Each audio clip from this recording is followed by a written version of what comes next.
우리는 꼭 선하게 살아야 할까요? 그러지 않아도 되지 않을까요? 우리는 꼭 늘 하나님을 생각하면서 하나님의 뜻에 합당한 삶을 살아내야 할까요? 죄송합니다. 당연한 거 물어봐서. 근데 여러분, 이 질문이요, 생각보다 우리가 사람으로 또 하나님의 백성으로 살아가는데 굉장히 중요한 역할을 합니다. 지난주에 말씀을 드렸던 것처럼 우리 왕은 반드시 돌아오실 것입니다. 그러면 그 다음에는 이 세상의 모든 사람과 모든 일들을 선악간에 판단하시겠죠? 그리고는 그것에 따라서 영원히 상 주고 벌 주실 겁니다. 그리고 그 일을 위해서 저와 여러분, 그리고 이 세상의 모든 사람들은 예외 없이 다 그분 앞에 서게 될 것입니다.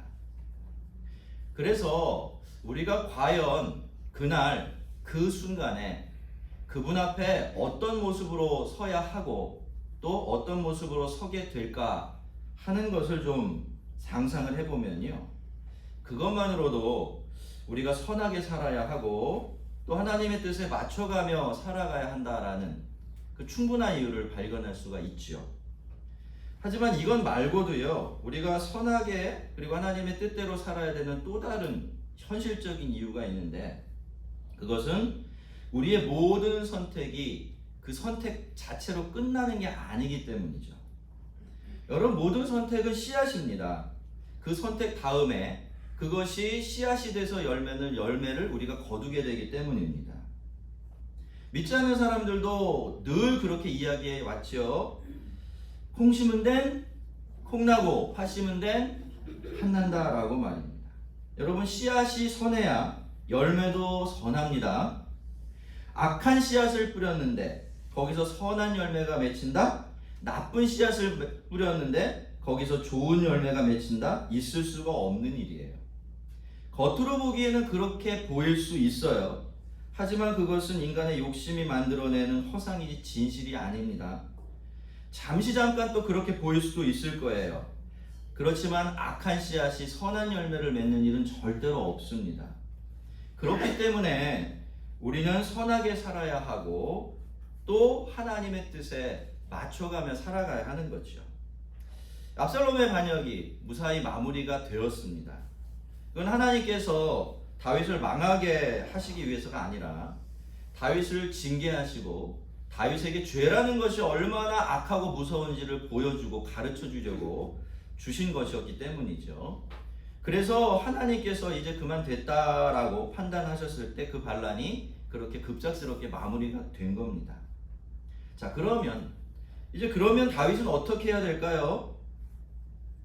아주 겸손한, 하나님 보시기에 선한 것만 선택하려고 애쓰는 그런 자리로 돌아가야 합니다. 그렇죠? 그러지 못해서 그렇게 된통 혼을 났으니까 이제 다시는 예전의 삶으로 돌아가면 안 되겠죠. 그런데 여러분, 다윗은 그렇게 하지 않습니다. 오히려 압살롬의 반역 덕분에 이 다윗은 더 큰 힘을 가지게 되었는데요. 이 다윗은 그걸 계기로 해서 온 나라를 자기를 중심으로 해서 재편을 하려고 했어요. 그 첫 번째 작업이 뭐였습니까? 이스라엘의 다른 지파들은 다 소외시켜버리고 자기 지파인 유다 지파만 꼭 붙들고 그들을 중심으로 나라를 세워가려고 했던 것입니다. 물론 여러분, 정치적으로만 생각한다면 충분히 그럴 수가 있어요. 그래도 이제 믿을 수 있는 구석이라고는 자기 동족인 유다 지파밖에 없고, 또 이제 막 이렇게 정신없이 흐트러져 있는 나라를 기강을 바로잡으려면 자기를 확실하게 지지해줄 세력이 분명히 필요했기 때문이죠. 그렇지만 여러분, 이스라엘은요, 그저 한 나라가 아니죠. 한 나라인 동시에 교회이기도 합니다. 나라는 나라인데 하나님의 나라인 거죠. 다윗은 그저 하나님 대신에 그 나라를 돌보고 다스리는 목자에 불과했어요. 그래서 다윗은 자기의 뜻이 아닌 누구의 뜻? 하나님의 뜻을 잘 헤아려서 그 나라를 최선을 다해서 그 모양으로 빚어져갈 책임을 가지고 있었던 것이죠. 근데 여러분, 하나님께서 이 12지파로 이루어진 이스라엘이라는 나라를 세우면서 가장 강력하게 가장 간절하게 바랬던 소원이 뭘까요? 이 나라가 하나가 되는 겁니다. 이 나라가 하나가 되는 거예요. 왜요? 교회이기 때문에 그런 거예요. 그냥 나라였다면 적당히 그저 정치적인 관계 안에서 흘러가도 좋지만 이스라엘이라는 나라는 교회였기 때문에 본질적으로 하나님께서 오늘날 몸된 교회에게 요구하시고 요청하시는 것과 똑같은 것을 그 백성들에게 바라고 있었던 것입니다. 그런데 다윗은 그걸 잘 알고 있었으면서도 그런 하나님의 뜻을 정면으로 위배합니다. 거스러버리죠. 자기가 나라의 중심이 되겠다고 나라를 갈래갈래 찢어놓는 그런 일을 하게 됩니다. 아마 다윗은 그렇게 해도 별 문제가 없을 거다라고 생각했을지도 모릅니다. 뭐 다 그렇게 하면서 나라 움직여 가니까 말이죠. 그러니까 뭐 그런 선택을 했을 것 같아요. 하지만 여러분, 다윗 생각대로 일이 흘러가질 않아요. 왜 그렇습니까? 씨앗과 열매가 같기 때문입니다. 마침 거기에 불량배 하나가 있으니 그의 이름은 세바인데 베냐민 사람 비그리의 아들이었더라. 그가 나팔을 불며 이르되 우리는 다윗과 나눌 분깃이 없으며 이새의 아들에게서 받을 유산이 없도다. 이스라엘아 각각 장막으로 돌아가라. 본문 1절 말씀인데요. 여러분, 우리가 꼭 기억해야 되고 염두에 두어야 될 일이 하나 있습니다. 그것은 불량배는 언제든지 마침 거기에 있다는 겁니다. 따라해 볼까요? 불량배는 언제나 마침 거기에 있다. 여러분, 우리가 사는 세상에는요, 선한 사람들도 참 많죠. 그렇죠? 여러분 주변에 선한 사람이 많죠. 그러나 그것과 더불어서 어김없는 사실이 하나 있는데, 그렇게 선한 사람이 많은 만큼 이 세상에는 어떤 사람도 악한 사람들도 많이 있다라는 겁니다. 근데 여러분, 이런 사람이 어디에 존재하는지 아세요? 이 이익과 이익이 부딪히는 곳은 언제나 있어요. 이 사람들은요, 보통 때는 안 그런 척하고 착한 사람들 숨에 탁 숨어 있다가 그럴 만한 환경이 되고 기회가 오면 자기가 원하는 것을 얻기 위해서 어떤 짓을 하는 사람들입니다. 나라에 어떻게 되고 다른 사람들이 어떻게 되든 별로 관심이 없어요. 세바는 베냐민 사람이었어요. 베냐민 지파가 어떤 지파죠? 사울의 지파입니다. 그렇게 보면 이 세바만큼 이 다윗에 대해서 큰 불만을 가지고 있는 사람도 없었던 것 같아요. 하지만 이 세바라는 사람, 그냥 불만이나 원한만 가지고 있었던 것이 아니라 야망도 대단한 사람이었죠. 그래서 이런 상황을, 좋지 못한 상황을 이용해서 자기가 가지고 싶은 것을 챙기려고 한 겁니다. 세바 참 머리가 좋은 사람이죠. 그는 사람을 선동할 때 분깃, 유산이라는 말을 꺼냅니다. 다윗이 저렇게 자기 지파만 챙겨주는 걸 보니까 우리가 다윗에게 이제 기대할 것 하나도 없지 않겠냐? 그러니까 우리는 더 이상 다윗에게 기대를 걸지 말고 스스로 살 길을 찾아야 한다 라고 주장을 하는 것입니다. 그런데 이게 아주 효과적이었죠. 왜 그렇습니까? 세바는요, 사람들의 심리를 읽어내고 있었던 거예요. 어떤 걸 건드리면 제일 잘 유혹을 받는다는 걸 알고 있었던 거죠. 세바는 이스라엘 백성들의 불안함을 건드렸고요, 그 안에 있는 탐욕과 욕심을 건드렸던 것입니다. 그 욕심과 집착을 탁 건드리니까 팍 쓰러져 버리고 만 것이죠. 성도 여러분, 우리 주변에도요, 종종 이런 역할을 하는 사람들이 있어요. 대표적인 사람들이 누굽니까? 사실 정치가들이에요. 선거철만 되면 여러분, 모든 정치가들이 우리의 탐욕을 자극해요. 그렇죠? 대놓고 그렇게 하는 사람도 있고 그렇지 않은 사람들도 있지만 많은 경우에 경제가 이슈가 되잖아요. 나를 지도자로 세워주면, 나에게 한 표를 주면 내가 당신들 엄청난 부자가 돼주겠다. 그 뒤집어 보면 그런 얘기들인데요. 여러분, 이럴 때 우리는요, 이 유혹에 잘 넘어가요. 생각해보지도 않고 따져보지도 않아요. 잘 살게 해준다니까. 저 사람이 지도자가 되면 우리의 삶이, 내 형편이 훨씬 더 나아질 거야 라고 그냥 믿어버리는 거죠. 근데 여러분, 그거 굉장히 어리석고 위험한 일입니다.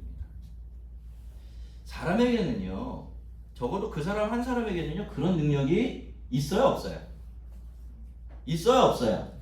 없어요. 우리가 경험을 되돌아보면요, 수많은 지도자 될 사람들이 그런 약속을 우리에게 했지만, 만약에 여러분 그런 약속이 그분들이 다 지도자의 자리에 오를 때마다 이루어지고 또 이루어졌다면 우리 모두 다 갑부가 됐을 겁니다. 근데 살림살이 좀 나아지셨습니까? 그런 것 같기도 하고 안 그런 것 같기도 하고 별반 차이는 사실 없고요. 나아졌다고 하더라도 그 지도자 혼자 잘해서 그렇게 나아진 게 절대로 아닌 거예요. 그리고 두 번째로, 이게 굉장히 중요한 건데, 탐욕이요 여러분, 그게 무엇이든지 어떤 집단을 움직이는 원동력이 되면요, 그 공동체에 속한 사람들 결국 불행해지고 말아요. 탐욕이 앞서고 탐욕에 이끌리게 되면 사람은 자기에게 정말로 선하고 유익한 것이 무엇인지를 가려낼 수 없게 되어버리기 때문이에요. 그래서 정치가들이나 혹은 이 세상이 우리의 탐욕을 자극할 때는요, 조심하고 또 조심해야 하는 겁니다. 적어도 정말 그럴까? 정말 저게 이루어질 수 있을까를 한 번쯤은 의심해보고 되짚어 봐야 되는 것이죠. 그들은요, 우리들을 위해서 그렇게 하는 것이 아니라 자기 자신을 위해서 그렇게 하고 있는 겁니다. 백성들은 어쨌든 이 세바의 연설을 듣고 다윗에게서 등을 돌리죠. 세바를 따르기 시작합니다. 그래서 어떻게 되었습니까? 한 나라가 둘이 돼버려요. 유다 지파와 다윗, 그리고 아직은 소수이긴 하지만 세바와 나머지 지파들, 이렇게 한 나라가 둘로 쫙 갈라져 버린 겁니다. 일이 왜 이렇게 된 줄 아시겠지요? 세바의 문제가 아니에요. 처음으로 돌아가 보면 누구 때문입니까? 다윗 때문이에요. 다윗이요, 약한 사람에게 빌미를 제공해 주었고 사탄이 그 틈을 놓치지 않은 거죠. 여러분, 다시 말씀드리지만 이 세상에는 하나님도 계시지만 엄연히 사탄이라는 놈도 있습니다. 하나님께서 하나님의 일을 하시고 계시듯이 이 사탄이라는 놈도 늘 자신의 일을 해요. 그래서 우리는 사탄에게 먹이를 던져주면 안 됩니다. 악한 사람들에게 틈을 보이면 안 되는 거죠. 그것이 악한 씨앗이고, 그래서 거기에서 악한 열매가 맺혀지기 때문입니다. 예루살렘으로 돌아온 다윗은요, 새로 군대 사령관이 된 아마사를 불러서 3일 내로 유다 사람들을 불러 모으라고 명령을 내립니다. 다른 지파들의 지지를 완전하게 얻어내지 못했어요, 아직은. 그렇기 때문에 할시라도 빨리 이 반란을 진압해야만 했던 다윗에게는 그렇게 자기 지파의 손이라도 확실하게 빌려야 했던 것이죠. 그리고는 어떤 명령을 더불어 내리냐면, 너는 돌아와서 내 곁에 머물러라, 이렇게 명령을 내립니다. 그런데 아마사는 이 다윗이 정해준 기한 내에 명령을 수행하지 못합니다. 다시 다윗에게 돌아오지도 않았어요. 결과적으로 보면 다윗이 내린 두 가지 명령을 다 어긴 셈이 되는 건데요. 자, 여러분, 그렇다면요, 왜 아마사는 다윗의 명령을 제대로 수행하지 못했을까요?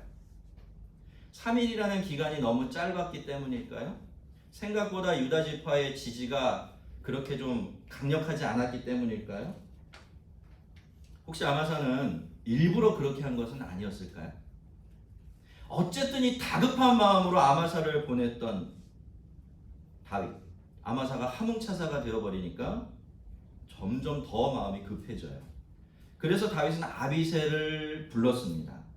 그리고는 세바의 반란이 압살롬의 반란보다 훨씬 더 위험해질 수 있다라고 하면서, 혹시라도 세바가 든든한 성읍으로 피해 들어가기라도 한다면 일이 굉장히 복잡해지고 어려워질 테니까 빨리 가서 그를 처리해라 라고 명령을 내리죠.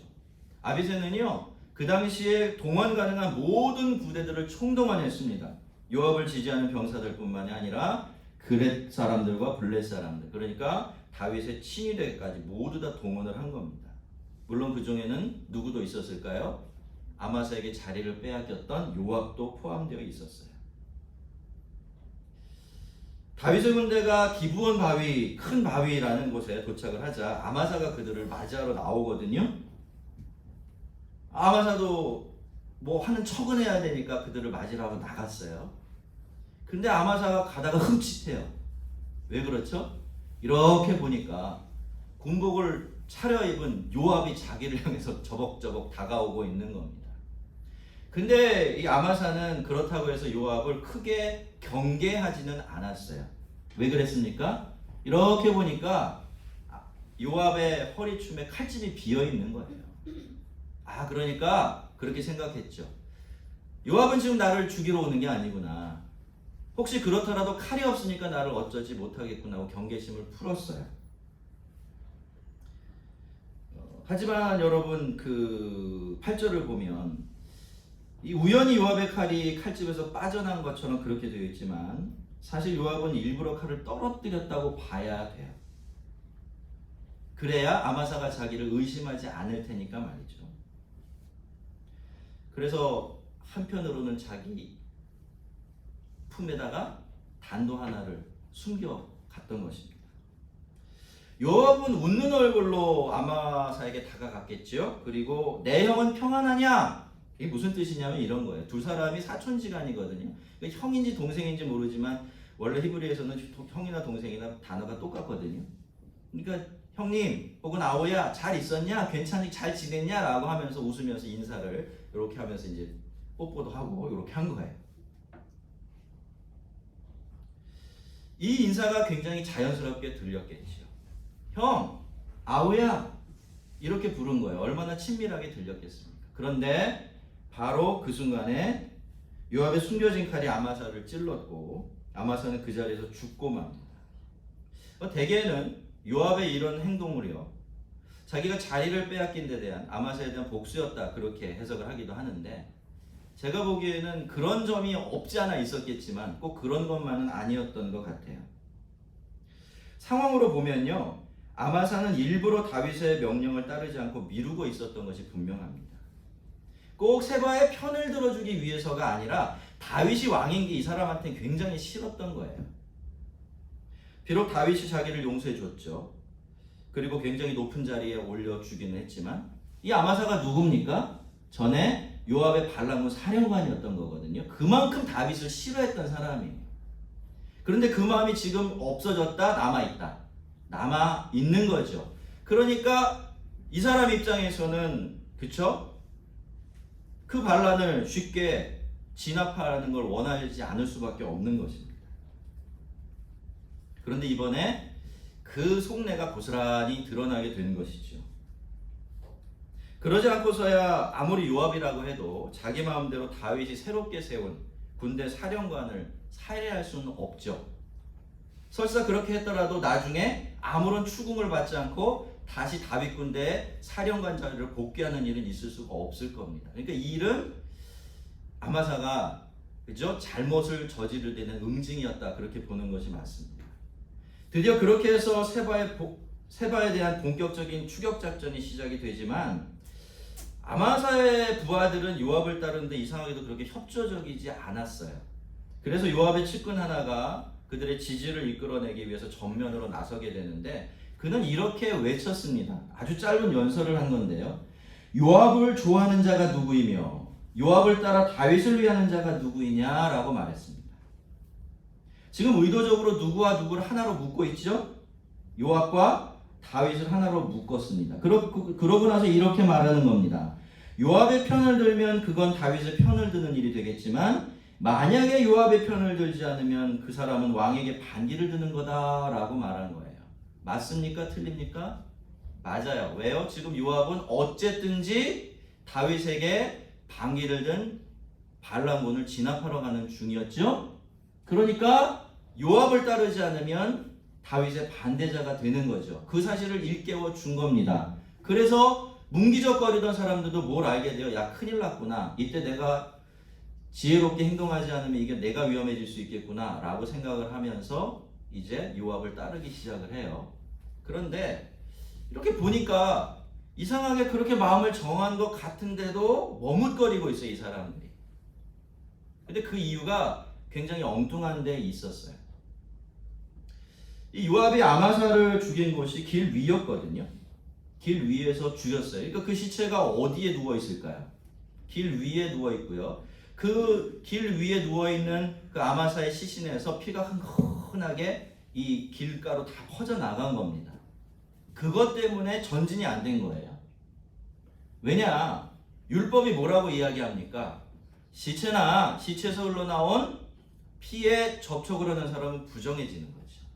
그런데 율법상 그렇게 해서 부정해진 사람들은 전쟁에 나가지 못하도록 되어 있습니다. 전쟁에 나가서 피를 묻히고 피 흘리는 건 어쩔 수 없지만 전쟁에 나가기 전에, 싸움이 시작되기 전에 그런 일이 있으면 그 사람은 전쟁에 못 나가요. 그러니까 이 사람들이 그렇게 흥건하게 퍼져 있는 이 시체 위를 지나갈 수도 없고 또 그 피를 밟고 지나갈 수도 없고 그렇게 된 거예요. 그래서 요압의 부하 한 사람이 그 시체를 길 옆으로 치워버리고 그 자리를 자기 옷을 벗어서 덮습니다. 그제서야 세바에 대한 추격이 다시 시작될 수가 있었어요. 아무튼 여러분 지금 어떻습니까? 이 세바에 대한 이 추격전이 굉장히 시간이 많이 지체가 되었죠. 이런 일들이 막 중간에 끼어드니까 굉장히 처음에 계획된 것도 뒤로 미뤄지고 있습니다. 그런데 그러는 동안에요, 다윗이 우려하던 일이 현실이 되어버립니다. 세바가 진짜로 이스라엘 땅 이것저것을 거쳐 도망치면서 자기 편을 죄다 끌어모았고 그 사람들과 함께 아벨이라는 든든하고 큰 성 안으로 숨어 들어가서 문을 꽁꽁 잠궈버린 겁니다. 여러분, 다윗이 그 일 막아보자고 그렇게 안달복달하면서 서둘렀어요. 여러 가지 방법도 동원을 했죠. 그렇지만 막상 그렇게 일이 되는 것을 바울이 어쩔 수 없었던 것입니다. 그제서야 세바에 대한 추격전을 다시 시작이 될 수가 있었지만 사실은 또 그렇게 해서 세바의 반란은 새로운 국면으로 접어들게 됩니다. 여러분, 또다시 반역이에요. 이 세상은, 그리고 이 세상에 있는 나라들은 정말 잠잠할 날이 없습니다. 모두가 다 평화를 바라요. 평화 싫어하는 사람 없습니다. 모두가 다 행복하기를 원하죠. 하지만 평화다운 평화는 좀처럼 이루어지지 않고요. 어렵사리 겨우겨우 일구어낸 행복은 너무나 쉽게 깨져버립니다. 압살롬의 반역이 그렇게 진압이 되었고, 그래서 다윗 왕국에는 평화가 찾아온 것 같았는데, 그런데 그 평화는 다윗과 백성들의 탐욕 그리고 이기심 때문에 또다시 다른 반란으로 이어져 버립니다. 여러분, 참 복잡하죠? 복잡합니다. 너무 피곤합니다. 역사상 하나님과 가장 가까이 있었고 하나님의 마음에 가장 합당한 사람이라고 일컬어졌던 다윗이 다스리는 나라였지만 그 나라조차도 별다르게 색다른 역사를 써내려가지는 못했던 것입니다. 여러분, 세상 나라는 늘 그렇습니다. 그게 우리가 사는 세상이에요. 이 사람이 저 사람에게 도전하고 이 힘과 저 힘이 부딪히고 정당한 이유 때문에 그런 일이 일어날 수도 있지만 정말 말도 안 되는 이유 때문에 그런 일이 벌어지기도 하지. 그렇기 때문에 이 세상 나라는 편할 날이 없습니다. 나라와 나라가 싸울 뿐만이 아니라 나라 안에서도 싸움과 다툼은 끊이지 않기 때문이죠. 여러분, 우리는 이 세상이, 그리고 우리가 사는 이 대한민국이라는 나라가, 우리의 이 조국이요, 하나님 나라처럼 되기를 소망해야 하고 그것을 위해서 기도하며 살아야 합니다.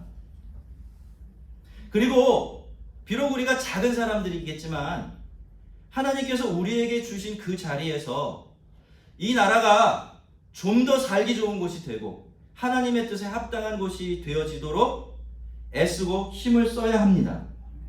왜 그렇죠? 우리나라도 엄연히 누구의 나라다? 하나님의 나라이기 때문에 그렇습니다. 하지만 여러분, 그럼에도 불구하고 이 땅 위에 있는 나라 중에 우리의 그 오래된 꿈을 만족시켜줄 나라는 없습니다. 그렇기 때문에 성도는요, 정치 만능주의에 빠지면 안 됩니다. 정치나 정치가들이 내가 사는 이 나라를 내가 원하는 것처럼 천국으로 만들어줄 것처럼 정치에 지나치게 기대거나 지나치게 정치적인 사고를 하는 사람이 되면 안 되는 거예요. 성도들 중에는 그런 분들이 계신 것 같아요. 정치는 정치고 신앙은 신앙이야. 잘 한번 생각해 보세요. 내가 그렇게 생각하고 있지는 않은지. 그렇기 때문에 어떤 정치적인 선택을 하려고 할 때는 신앙을 싹 빼버려요. 지극히 현실적인 눈으로 내 취향만으로 지금의 상황을 보면서 내 마음에 드는 사람에게 표를 던지고 지지를 표명합니다. 그거 옳지 않은 거예요. 여러분, 성도들은 이 땅에 속해 있는 동시에 어디에 속해 있죠? 두 나라 중에 어느 나라가 더 본질적인 나라입니까? 어느 나라가 더 중요해요? 하나님 나라가 더 중요해요. 그러면 그게 참 어렵고 힘들기는 합니다만, 우리가 이 세상 현실 정치를 보고 우리가 사는 나라를 볼 때, 우리가 우리의 어떤 정치적인 의견을 표시해야 될 때도 어떻게 해야 됩니까? 하나님께서 꿈꾸는 하나님의 나라를 생각하면서 그것을 염두에 두고서 그 나라와 내가 사는 이 땅의 나라가 제일 가까워질 수 있는 방식을 우리가 선택을 해야 되는 것이죠. 여러분, 우리는 모두 이 세상과 이 나라가 결국 사람의 손에 있는 것이 아니라 누구의 손에? 하나님의 손에 있는 것을 믿는 사람들입니다. 우리가 지금 대한민국이라는 이 나라에 사는 이유가요, 이 나라의 그 자리에 살아가면서 그 뜻을 순종하고 그 뜻을 이뤄가라는 그런 뜻이에요. 그리고 여러분, 우리는 잊으면 안 됩니다. 지금 우리가 사는 이 나라가요, 진짜 우리나라가 아니에요. 그럼 일본이 우리나라냐? 그런 사람도 있는 것 같긴 하지만, 여러분, 세상 나라는 흔들려요. 그럴 수밖에 없습니다. 안 흔들릴 만큼 견고하지 않기 때문에 그래요. 하지만 여러분, 진짜 우리나라는 영원히 흔들리지 않을 겁니다. 그리고 그 나라는요, 반드시 우리가 바라고 소망하는 그런 나라가 될 것이고요, 우리가 뭘 상상하고 뭘 바라든지 항상 그것보다 더 나은 것이 될 것입니다. 왜 그렇지요? 그 나라는 사람이 아니라 하나님의 아들 예수 그리스도께서 영원히 다스리실 그런 나라가 될 것이기 때문입니다. 이사야서 11장 6절에 이하에는 이런 말씀이 있어요. 제가 여러분에게 천천히, 뭘 다 아시는 말씀인데 천천히 한번 읽어드릴 테니까 여러분의 상상력을 한번 총동원하셔서 그 그림을 여러분의 가슴속에 한번 그려보세요. 그러면서 이 말씀을 한번 같이 생각해 봤으면 좋겠습니다. 거기에는요, 우리 주님 다시 오실 때 온 세상이 어떤 곳이 되고 어떤 하나님 나라가 될지가 이렇게 표현되고 있어요. 시 같아요, 시. 그때에 이리가 어린 양과 함께 살며 표범이 어린 염소와 함께 누우며 송아지와 어린 사자와 살찐 짐승이 함께 있어 어린아이에게 끌리며 암소와 곰이 함께 먹으며 그것들의 새끼가 함께 엎드리며 사자가 소처럼 풀을 먹으며. 이 부분에 이르면 저는 늘 웃어요. 아, 그때 가면 개가 풀 뜯어먹는 소리 듣겠구나, 이런 생각이 문득문득 들기 때문에. 젖 먹는 아이가 독사의 구멍에서 장난을 하며 젖된 아이가 독사의 굴에 손을 넣을 것이라. 그러면서 그 이유를 이렇게 설명을 해요. 내 거룩한 산 모든 곳에서 해됨도 없고 상함도 없을 것이니. 이게 뭡니까? 악한 게 다 사라진다는 그런 의미예요. 이는 물이 바다를 덮은 같이 여호와를 아는 지식이 세상에 충만할 것임이라. 할렐루야. 여러분, 제가 이 말씀을 만났을 때요, 전 너무나 행복했어요. 가슴이 벅차올랐어요. 한 6개월 동안은요, 이 말씀 때문에 정말로 자다가도 피식피식 웃었어요. 거짓말 아닙니다. 그렇게 좋았어요. 왜냐, 이 말씀 안에 하나님께서 내가 이렇게 만들 거야 라고 하신 하나님의 약속의 말씀 안에 내가 그동안 세상에 대해서 바라고 소망했던 꿈과 같은 모든 것들이 다 들어있었기 때문이에요. 여러분, 저는 정말로 이 말씀을 믿습니다. 고지고대로 믿어요. 그래서 지금도 행복합니다. 지금도 늘 소망으로 충만해요. 여러분, 우리가 맞이할 그 나라는 이런 말도 안 되는 놀라운 풍경이 일상적으로 펼쳐져 있는 그런 나라가 될 겁니다. 여러분, 사실 세상은요, 우리가 잘 몰라서 그렇지요, 알면 할수록 더 실망스럽습니다. 기대를 더 크게 가질수록 더 그래요. 그렇기 때문에 이런 세상에서 살아간다는 것이 사실 이렇게 복잡하고 어렵고 번거로운 겁니다. 하지만 여러분, 그럼에도 불구하고 우리는 얼마나 다행입니까? 얼마나 행복한 사람들인가요? 늘 완전하고 영원한 나라, 우리 아버지께서 당신의 평강으로 영원히 다스릴 그 나라를 밝히 바라보면서 살아가고 있으니 우리는 얼마나 다행이고 얼마나 행복한 사람들입니까? 여러분, 세상은 중요해요. 많이 중요합니다. 세상도 하나님의 나라이고, 그래서 이 세상에서도 하나님의 뜻은 이루어져야 하기 때문이에요. 하지만 여러분, 주님 다시 오시는 날까지 이 세상은 완전한 하나님 나라, 우리가 바라맞이하는 그런 나라가 될 수는 없을 겁니다. 그래서 우리가 우리의 소망을 이 세상에 두면 안 되는 거죠. 불완전하고 그렇기 때문에 흔들릴 수밖에 없는 이 세상을 소망 가운데 아름답게 살아갈 능력은 이 세상에서 오는 것이 아닙니다. 그 힘은요, 우리 주님께서 다스리실 영원한 나라를 우리가 바라볼 수 있을 때만, 그때만 생겨나는 것입니다. 이 세상이, 그리고 거기서 살아가는 우리의 삶이 우리를 아무리 실망시키고 힘들게 하더라도요, 여러분, 우리의 소망은 결단코 깨지지 않을 것입니다. 영원하고 완전한 그 나라를 꿈꾸는 우리의 꿈은 실패하지 않을 거예요. 왜 그렇습니까? 다윗은 실패해도 우리 주님은 결코 실패하지 않으실 것이기 때문입니다. 우리 모두가 주님 다시 오실 그날 온 세상을 덮을 그 완전하고 아름다운 영원한 나라를 꿈꾸면서 그 소망의 능력으로 세상이 주는 모든 실망과 피곤함들 넉넉히 이겨내는 주님 나라 하늘 시민이 되기를 주의 이름으로 축원합니다. 우리 같이 한번 기도하겠습니다.